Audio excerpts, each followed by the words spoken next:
Hello sa inyo mga kasari, welcome back to my YouTube channel. So, pagpasensyahan nyo na guys kung medyo madilim. Medyo pangit yung ano natin, lighting. Ayan, medyo lumiwanag na. So, for today's video mga kasari is mag-share ako sa inyo ng isa sa pinagdaanan ng ating sari-sari store, pero nakabawi tayo. So, ang pinaka-title ng vlog na to, dati nang muntik malugi pero nakabangon at nakabawi. So, ano nga ba yung mga ginawa ko, yung mga ginawa kong strategy para makabawi after ng problema or sakuna na nangyari sa akin. So, hindi naman sa inyong hindi naman ko nilihim yung mga nangyari sa akin way back 2023, March 23. Hindi ko talaga makakalimutan yung unang aksidente na nangyari sa aming dalawa ni partner. Motor accident. Bumangga po kami sa isang pangpasaherong jeep. So, buti na lang walang sobrang seryosong nangyari sa amin, pero actually, seryoso nga yung nangyari sa akin kasi fracture siya. 3 months akong hindi nakalakad. 3 months akong walang masyadong access. 3 months akong hindi nakapasok dito sa loob ng tindahan. So, wala akong idea kung ano na yung itsura ng tindahan. Nagbabayad kami unti-unti. Kinukuha namin dito sa sari-sari store hanggang sa nung medyo nakakalakad-lakad na ako, pagtingin ko sa paninda, sa laman ng sari-sari store ay halos wala ng laman. So, paano nga ba ako nakabawi sa tindahan? Paano kami nakabawi ni partner dito sa tindahan? At ngayon, makikita niyo naman dun sa short video na in-upload ko kagabi na may nag-comment doon na, ayun nga, nasaksihan niya yung nangyari na halos malugi na daw yung sari-sari store, pero ayun, madami na daw ulit laman yung tindahan. So, ito po yung ating sari-sari store ngayon. Ayan po siya. So, meron namang mga ubos na. Pero, kung i-compare sa dati, talaga naman mga kasari ay malaki ang difference. So, medyo nahihirapan ako dito sa aking pwesto. May aso kasi dito sa baba. Kaya yung baka kasi maapakan ko siya. So, medyo madilim din. Lipat nga tayo ng pwesto. Nung una talaga mga kasari, nung ako'y na bumalik sa pagtitinda, ayan madami ng ubos. Medyo mahirap talaga mga kasari dahil hindi pa naman ako ganun na kabilis kumilos. Hindi pa ako ganun kabilis maglakad. Kaya, mahirap pang itapak yung paa ko nun. Pero, unti-unti na akong nag-aayos ng paninda. Kasi, gusto ko talagang makabawi agad sa sari-sari store. Pero, hindi ko naman minadali yung aking sarili. Talagang, step by step yung paggaling ng aking paa. So, una sa lahat na ginawa ko mga kasari, ito talaga natatandaan ko. Nag-promise talaga ako sa sarili ko at nag-promise ako sa tindahan ko na babawi ako. Ano yan? May yung sa bote na prosyo. So, ayan po mga kasari, meron lamang bumili at nahuli pa akong nagbablog.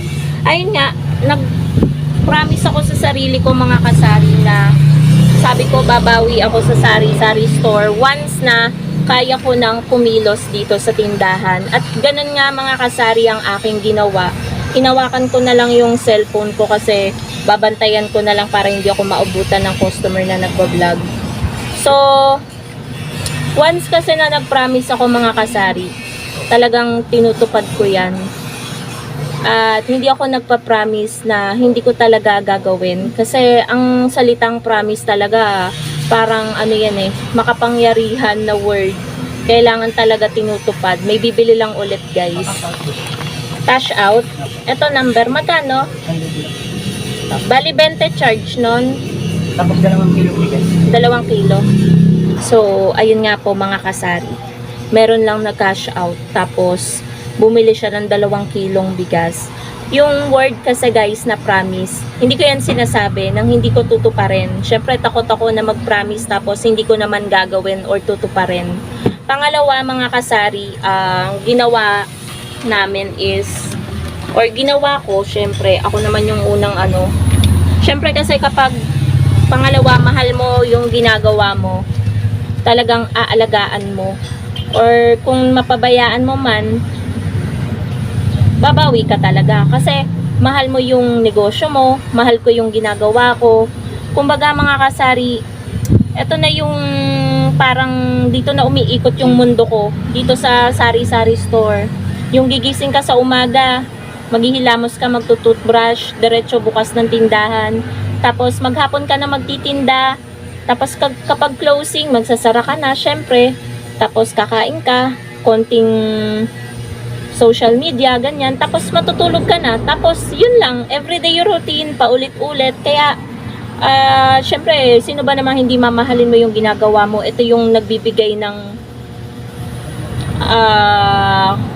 kumbaga, ito yung bumubuhay sa'yo. Ito yung nagbibigay sa'yo ng pera para makapagbayad ka ng mga kailangan mong bayaran, makabili ka ng mga gusto mo. Syempre, mamahalin mo, 'di ba, mga kasari? Kasi kung hindi mo naman mahal yung ginagawa mo, hindi ito lalago, hindi ito magyayabong. Kumbaga, hindi mo makikita yung effort mo sa tindahan mo. Kumbaga, yung pinaghirapan mo, makikita mo yan sa ginagawa mo, yung effort mo sa sari-sari store. Sana guys, naiintindihan nyo ko. So, yan yung mga ginawa ko. Yan yung unang ginawa ko talaga dito sa sari-sari store. Nung talagang nakabangon ako, kumbaga nakalakad na ako. Ayan. Una nga guys, ang nangyari, may makikita pa kayo sa vlog ko nung nakapunta na talaga ako dito nakaapak na talaga ako for the first time dito sa sari-sari store. Actually, nakasaklay pa ako. Tapos sabi ng mga customer nun, long time no see daw, parang na-miss din ata ako ng mga customer.